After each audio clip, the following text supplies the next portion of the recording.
Diz assim a palavra do Senhor em 1 Tessalonicenses, capítulo 4, verso 13. Irmãos, não queremos que vocês ignorem a verdade a respeito dos que dormem, para que não fiquem tristes como os demais, que não têm esperança. Pois se cremos que Jesus morreu e ressuscitou, assim também Deus, mediante Jesus, trará na companhia dele os que dormem.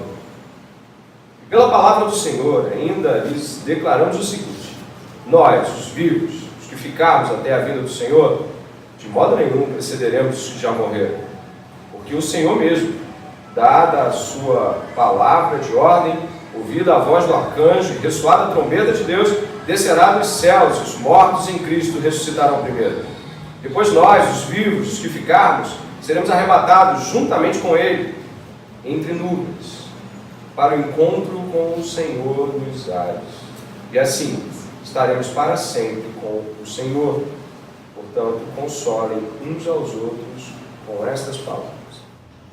A carta a qual nós estamos tendo contato é uma carta esplêndida, maravilhosa, uma carta de consolo. Mas nesse preciso momento, Paulo tem um corte momentâneo no assunto que estava vigente, santificação e depois amor e fraternidade.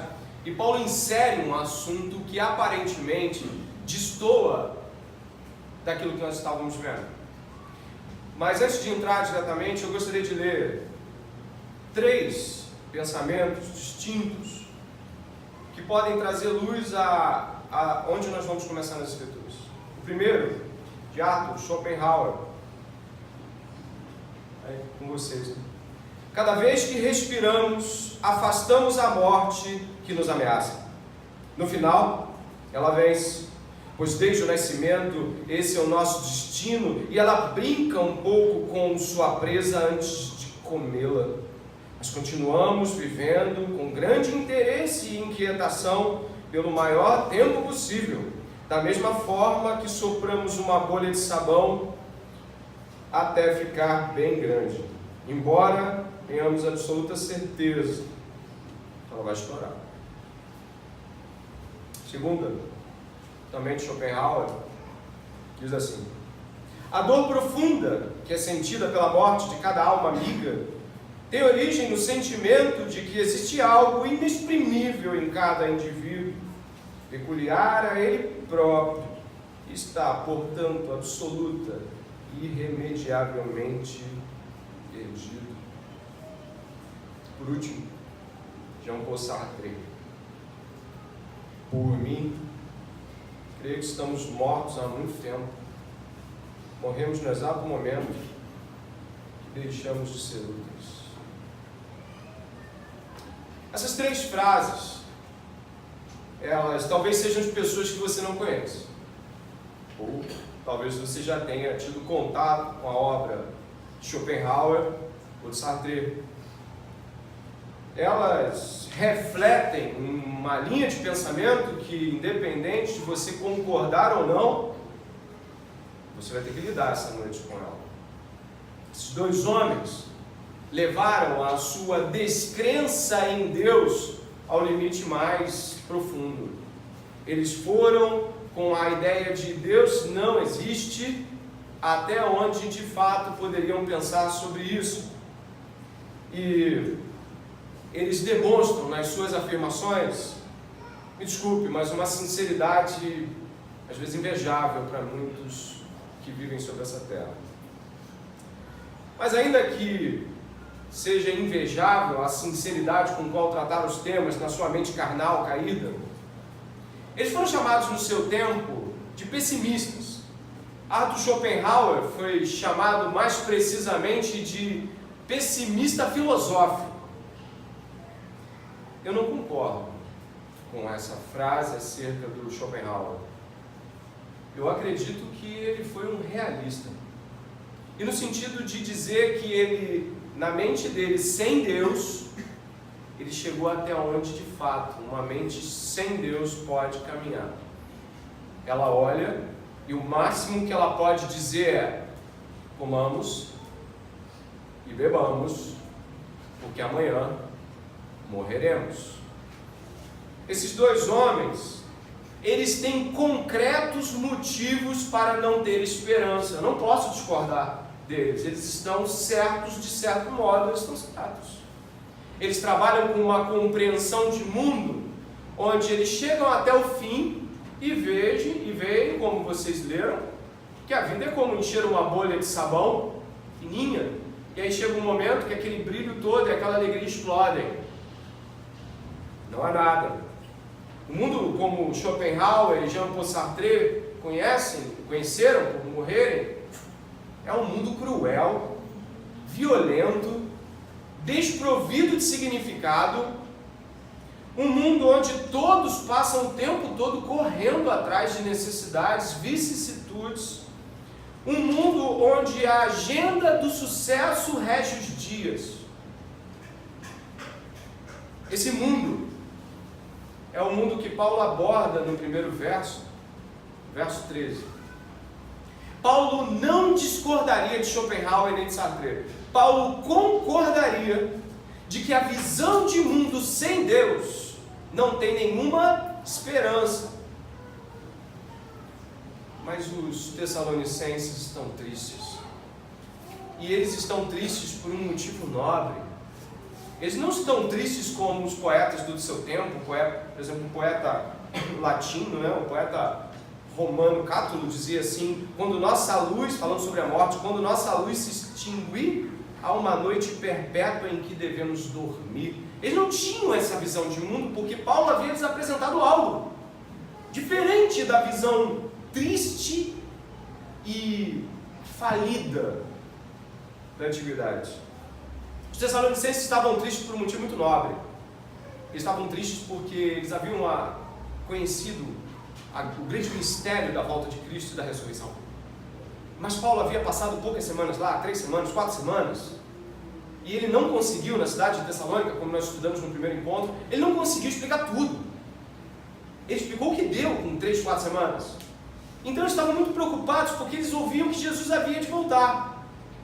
E eles se alegraram com aquilo. Mas no ínter e entre a carta de Paulo e a estada de Paulo, nesse intervalo de tempo, algumas pessoas morreram. Podemos especular: a perseguição? Talvez.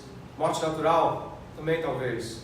Mas eles não haviam recebido a instrução necessária para pensar: e aí, esses que morreram? Eles não vão ver Jesus voltar. Parece uma doce pureza teológica, uma simplicidade, mas que lhe gerava tristeza. O que será dos mortos? Os islâmicos creem num Deus que não se relaciona conosco.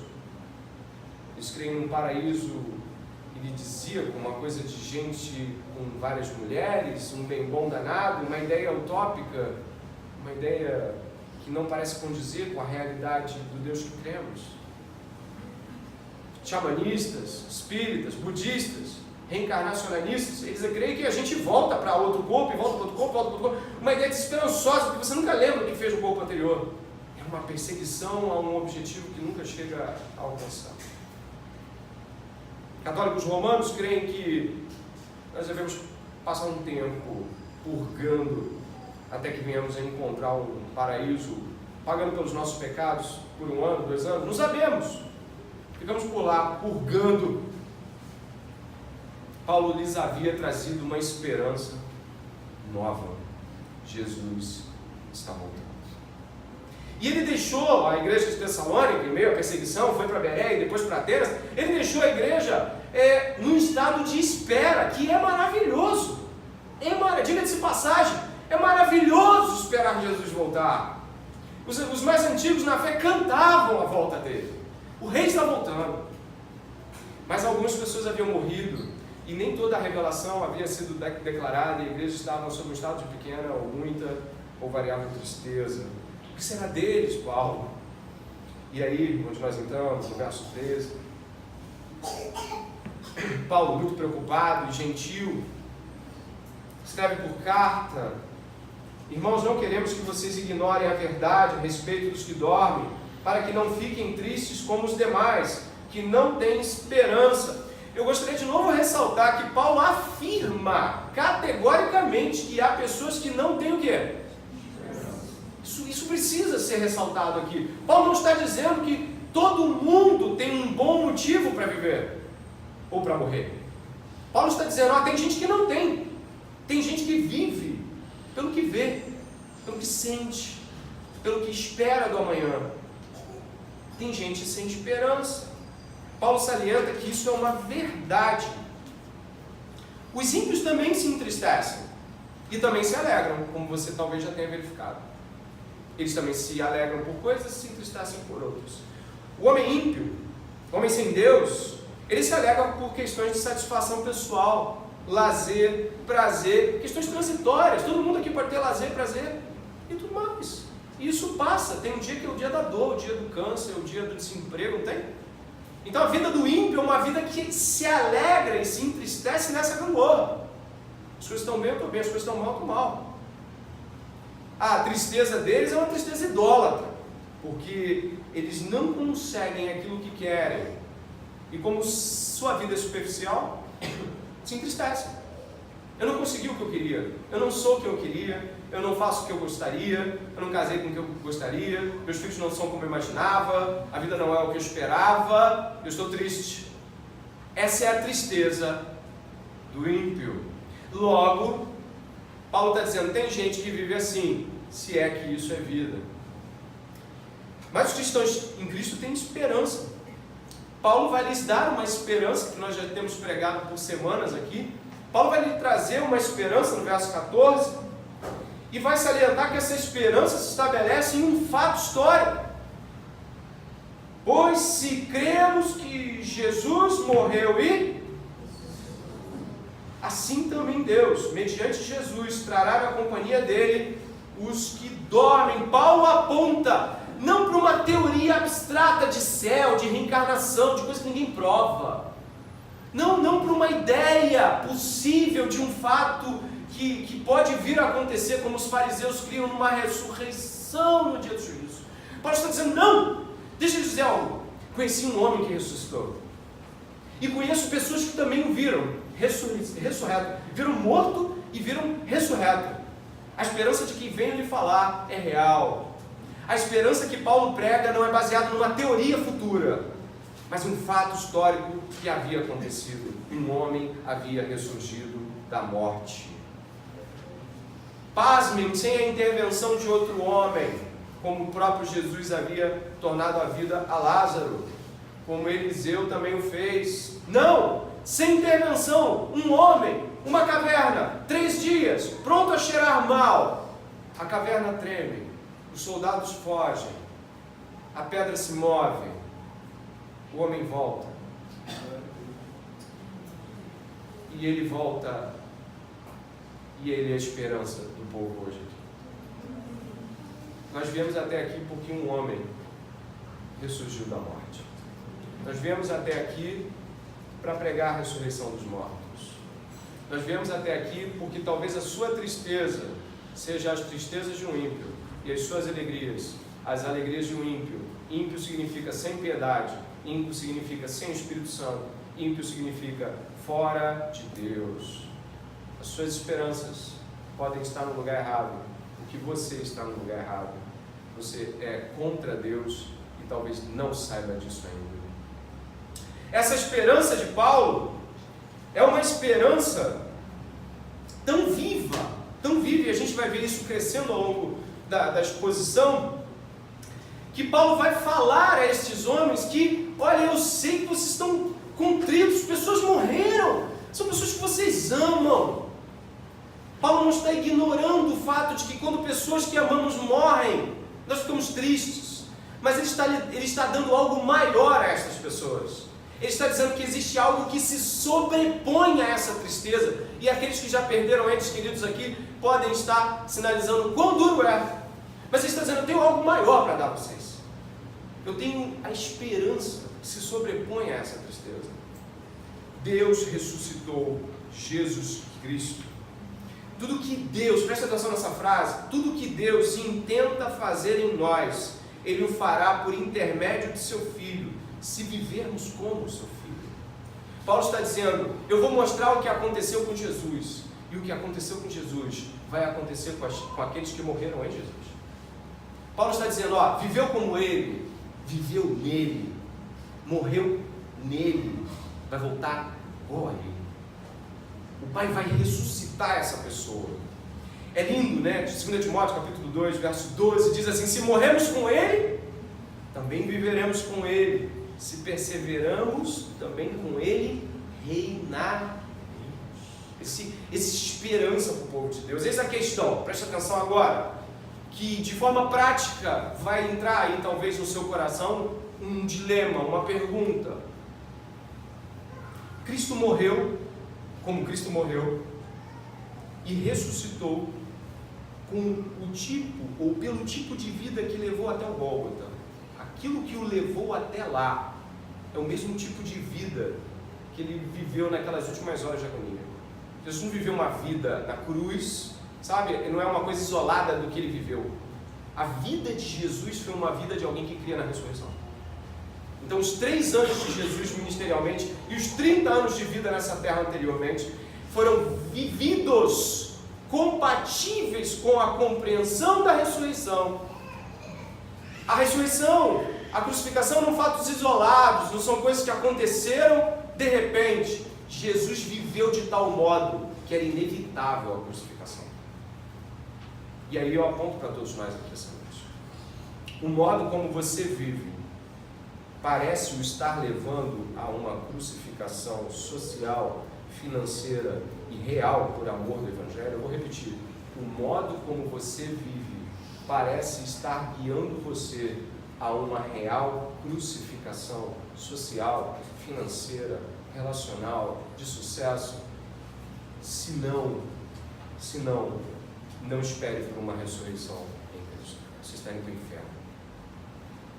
Seu corpo será lançado em um lugar onde o corpo continua queimando infinitamente. Você vai ser potencialmente ressurreto para a própria morte. Vai permanecer lá por séculos e séculos.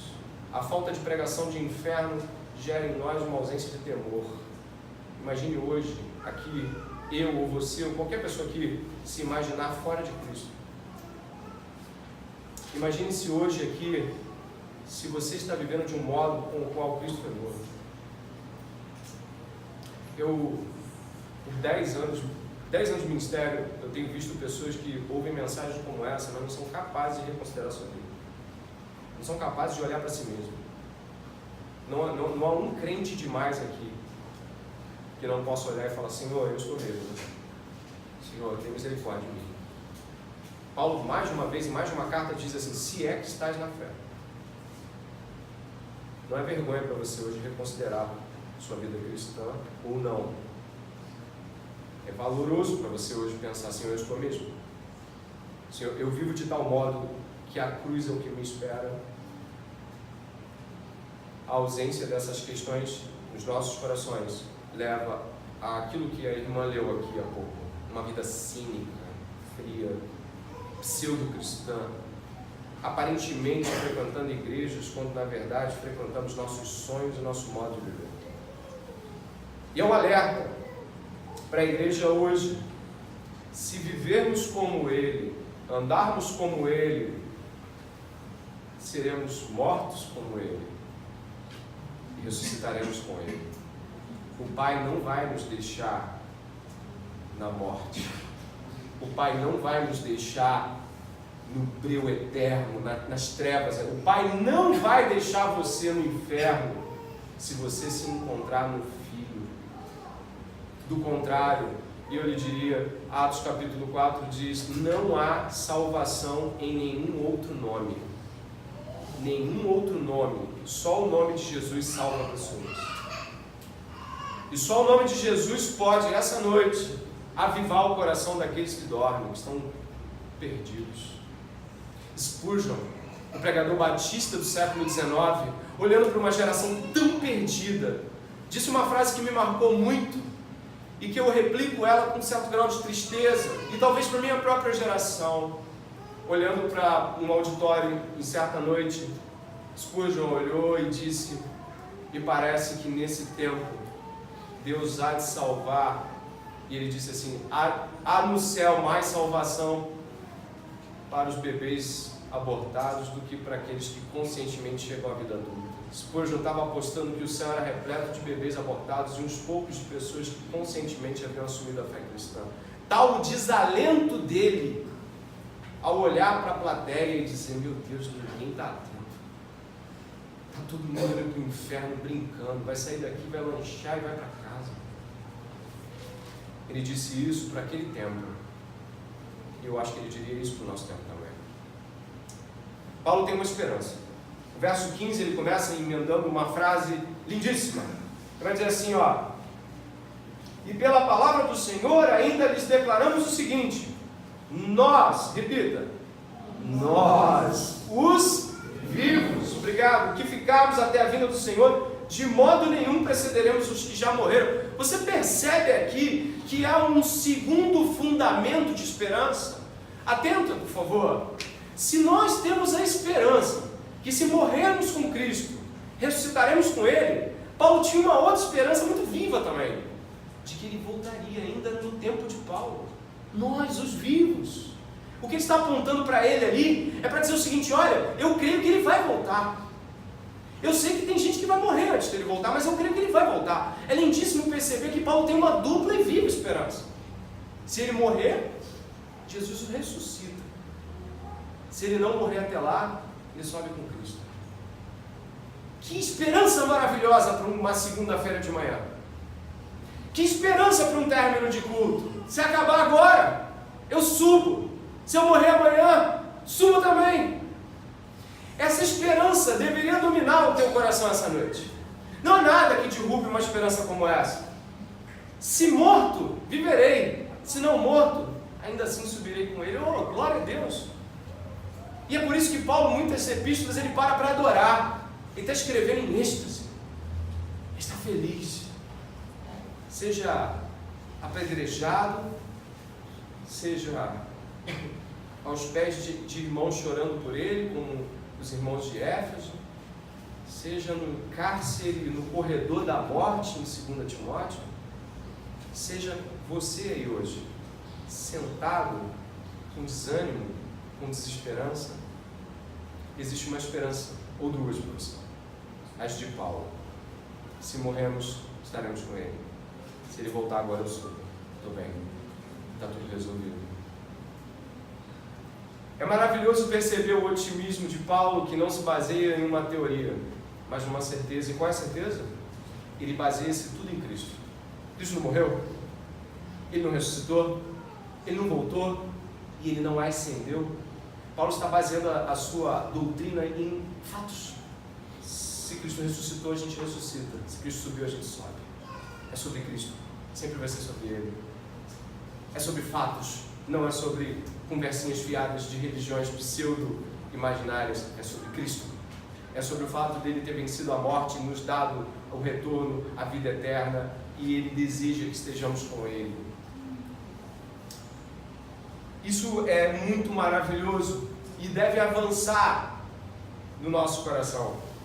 Paulo, ele está preocupado que essas pessoas tenham em mente não somente o fato de que os que morreram têm ressurreição para eles, mas de que nós devemos nos comportar como esperando Jesus. A parousia, que em grego significa o retorno, a segunda vinda de Jesus, é algo vivo para Paulo. O verso 16 e o verso 17...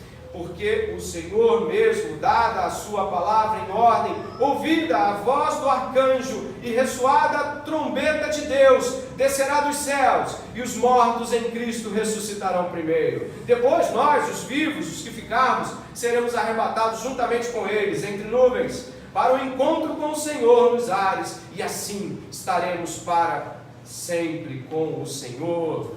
Glórias a Deus. Portanto, console uns aos outros com essas palavras. Paulo está apontando aqui para algo que me parece às vezes o final do Salmo 23. E habitarei na casa do Senhor para sempre, ainda que eu ande pelo vale da sombra da morte, não temerei.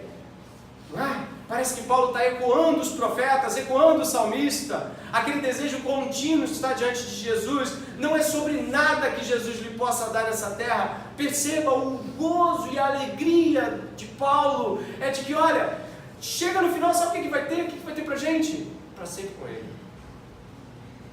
Sua esperança retumbante deveria entrar no coração de cada crente essa noite.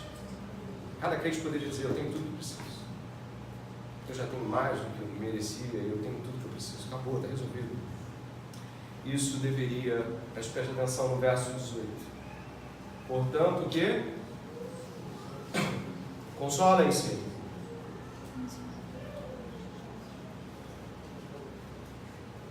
Quem aqui passa por lutas? Levanta a mão. Levanta a mão. Eu também passo. Você também passa, não é? Com que palavras deveríamos nos consolar? Está aqui. Você passa por problemas? Você tem filho doente? Desemprego, perseguição, morte, todo tipo de coisa que parece nos tirar do foco daquilo que é de fato? Eu também tenho. Paulo também tinha. Mas sabe qual era o consolo dele? E o consolo que ele dizia: ó, esteja isso nas conversas de vocês. Exortem-se, que é a palavra em grego aqui, que é mais ou menos, olha, coloque isso no cotidiano das discussões, das conversas. Suas conversas, deixa eu lhe perguntar, suas conversas estão permeadas de ressurreição?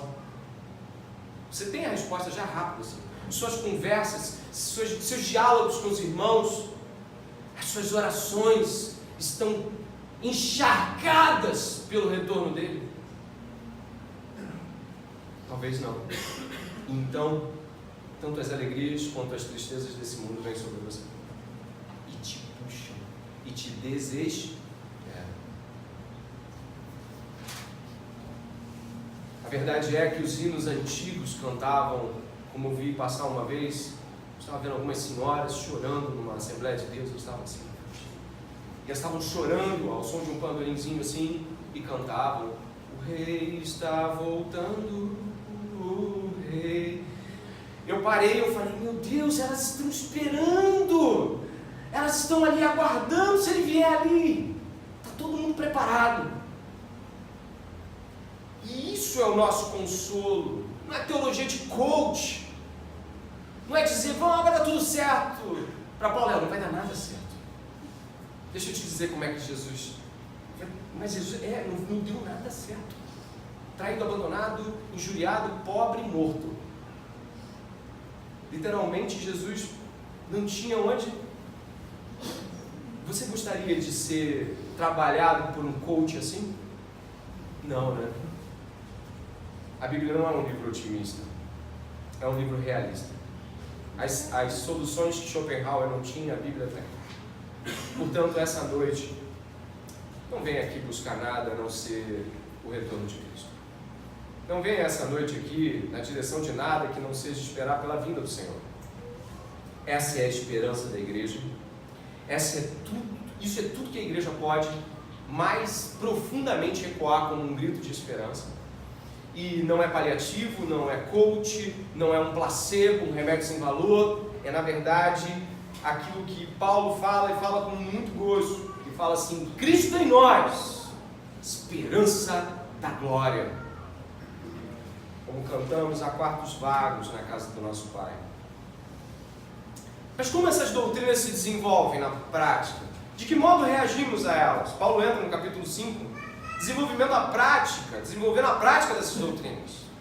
E ele vai trabalhar precisamente uma distinção de como essas doutrinas ecoam no coração dos ímpios e como essa mesma doutrina ecoa no coração dos salvos. Como é que o ímpio recebe a pregação e como é que o salvo recebe essa mesma pregação. Você vai ver uma distinção absurda e vai poder se ver hoje, salvo ou não. Capítulo 5 começa assim: irmãos, no que se refere aos tempos e às épocas, não há necessidade que eu lhes escreva, porque vocês sabem perfeitamente que o dia do Senhor vem como um ladrão à noite. Quando andarem dizendo paz e segurança, eis que lhes sobrevirá repentina destruição, como vêm as dores de parto à mulher que está para dar à luz, e de modo nenhum escaparão. Nesse momento aqui, é muito claro que Paulo está dizendo que há um temor grandioso acerca retorno de Jesus. Mas antecipando para você ver de quem ele está falando, olha o verso 4. Mas vocês, irmãos, não estão em trevas para que esse dia os apanhe de surpresa como ladrão. Sabe para quem ele estava falando? Os ímpios, para quem não tem Jesus. Sabe como é que quem não tem Jesus se comporta a esta mensagem hoje? A gente está falando assim, olha, esse tempo virá como ladrão, ou seja, de modo repentino, de modo violento, de modo agressivo. Num piscar de olhos você vai ver Jesus voltando. E um ladrão não é bem recebido, ninguém recebe ladrão com alegria. A sensação de chegada de Jesus à vida de alguém que não tem Jesus é terrível. É de perda total, de aniquilação total, de desespero total. Mas incrivelmente, aqui o apóstolo Paulo nos traz como essa pessoa vai estar minutos antes de Jesus chegar. Incrivelmente, ela vai estar aqui com espíritos que as coisas estão em paz e segurança. Lembra muito Jesus falando de que no tempo da vinda dele, estariam como Sodoma e Gomorra, estariam como nos tempos do dilúvio, casando-se, dando-se em casamento, então veio o dilúvio. O que significa paz e segurança? Significa um reinado. Vou replicar as palavras aqui de William Hendrickson. Um reinado da autoconfiança. Eu consigo sozinho. Igreja para quê? Para que irmãos? Para que se submeter a toda essa coisa toda de vir domingo? Deus está em todo lugar. Que importa é o coração da gente. Que importa é que a gente crê em Deus bonitinho, que nem manda cartilha. Esse negócio de ter que pagar o preço, subir o Gólgota, isso aí é um exagero, é fanatismo. Eu tenho Deus. Eu e Deus a gente sabe como a gente está lidando com isso. Eu vou seguir minha vida, vou planejar minhas coisas.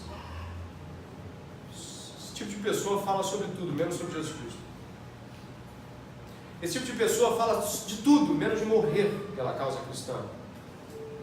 Fala de tudo, menos de morrer pela igreja a qual Jesus morreu.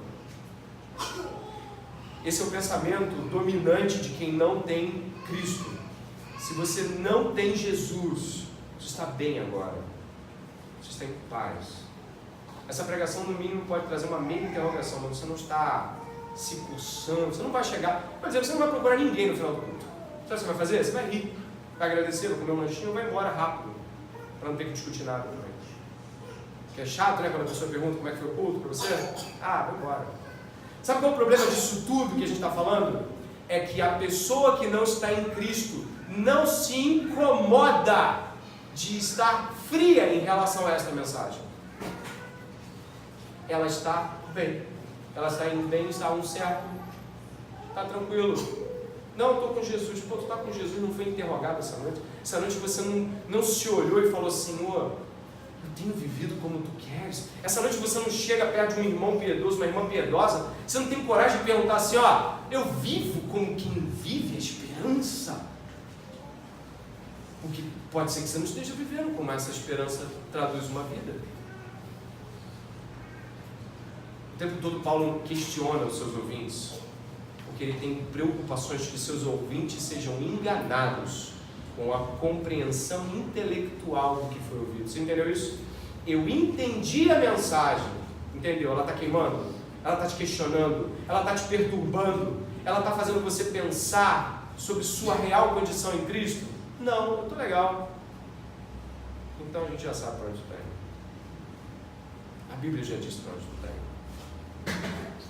Se não te incomoda uma vida de entrega a Cristo e uma vida que se consola na única esperança que é Jesus, não há esperança para você essa noite.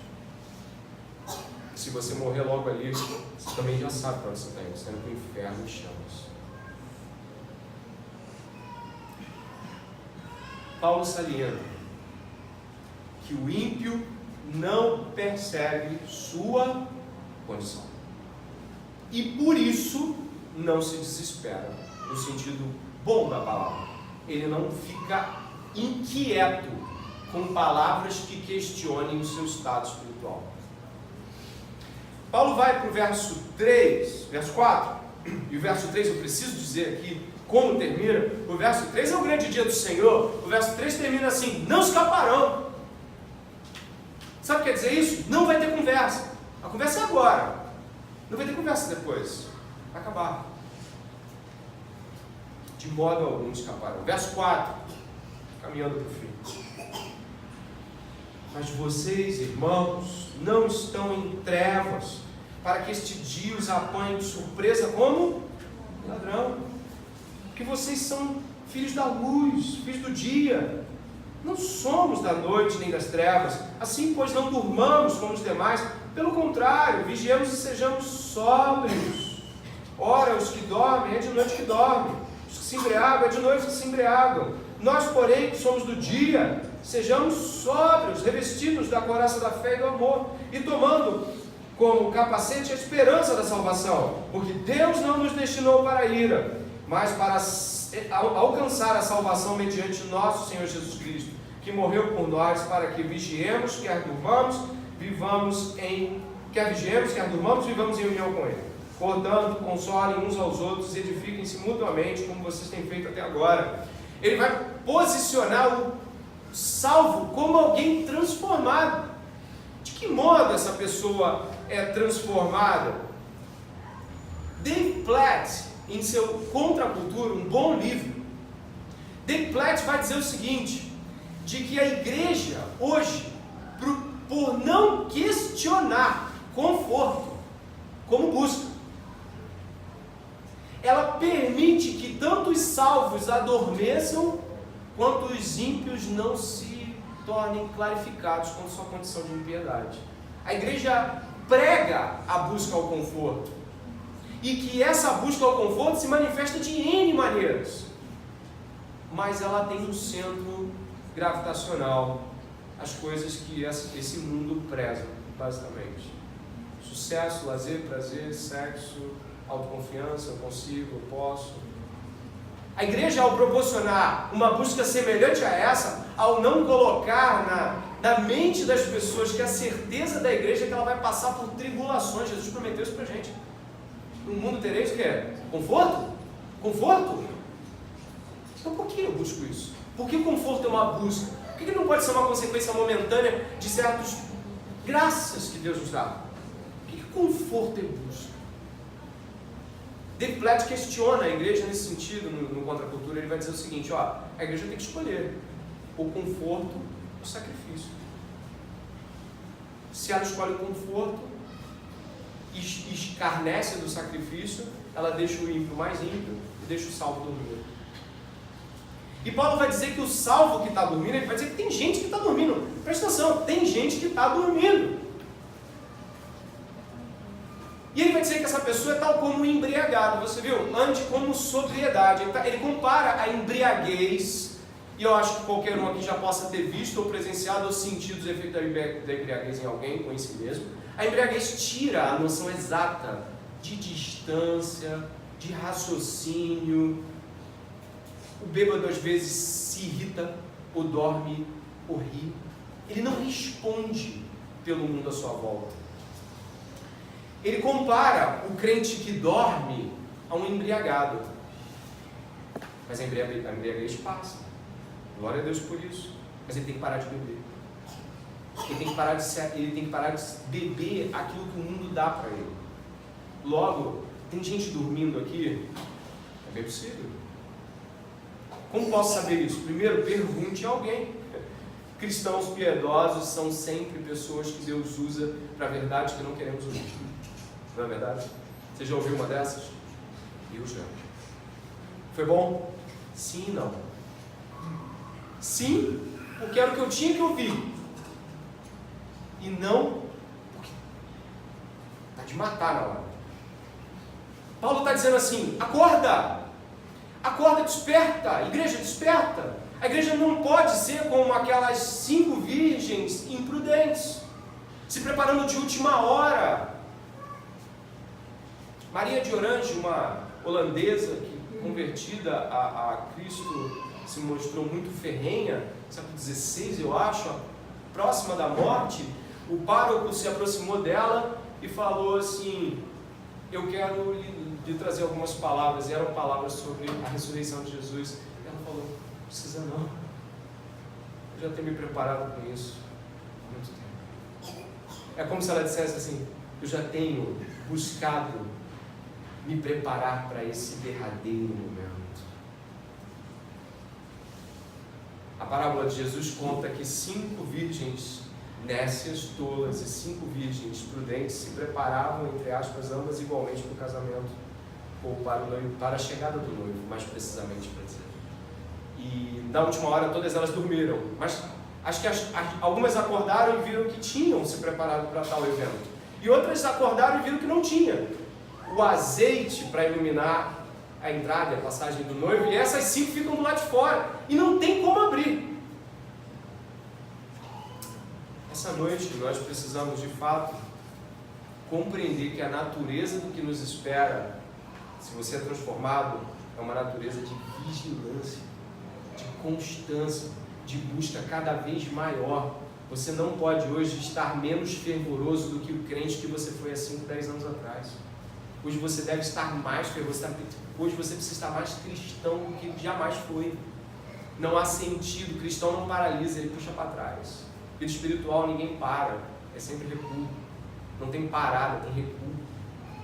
E embora os salvos não saibam a hora, Paulo salienta isso no capítulo 5, verso 1, a gente não sabe a hora, eles não precisam ter medo, porque eles amam a segunda vinda.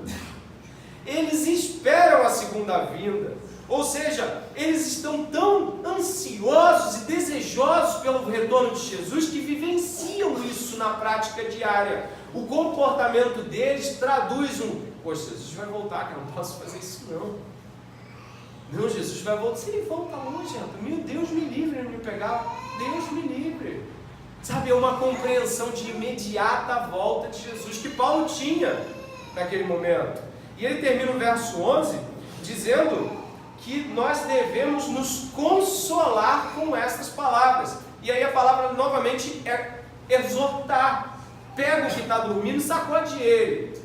Fala, para, tu está dormindo. Não é nem um terço do crente que já foi. Acorda, desperta. E o crente que ouviu isso tem que falar, perdão, vamos lá, tomei de volta a caminhada, desculpa. A arrogância é que impede de crentes retomarem a caminhada como antes. Porque os arrogantes não se permitem estar dormindo, eles sempre estão atentos, entendeu? Portanto, apontando para o fim, eu gostaria de dizer que essa noite pode ser uma noite de salvação. Se você que não tem Jesus Cristo compreender com a mente e com o coração e se dobrar a Ele e dizer, eu entendi, estou indo para o inferno, sou miserável, necessito de salvação, tende misericórdia de mim, Senhor Jesus. Ela pode ser uma noite de salvação. Você que já veio de outras igrejas, já foi crente em outros lugares, por favor, tenha a humildade hoje de ser permitido ser questionado. A humildade que Pedro não teve. Jesus, vou contigo até o fim, conta comigo. Ó, Satanás vai te moer, rapaz. O galo vai cantar para você. Precisamos essa noite da humildade de nos tornar pessoas questionáveis, porque somos falhos. E você que não tem Cristo e que sabe que não tem Cristo, se desespere. Jesus está voltando e será implacável com os rebeldes, implacável. E é rebeldia demais ter a chance de que o amor de Deus essa noite esteja no seu coração e você negar essa oferta. Negar porque acha que tem um plano melhor de vida do que Deus. Martinho Lutero nos exorta com o reformador Martinho Lutero nos exorta com uma palavra: viva como se Cristo tivesse sido crucificado ontem, houvesse ressuscitado hoje e fosse voltar amanhã. Se a vinda de Cristo não muda o seu comportamento e a sua busca, você não está esperando por Ele, você está esperando pela vida que todo mundo quer ter. Nesse momento, eu te convido a orar e profundamente entregar-se a Jesus e se permitir ser questionado pelo modo como tem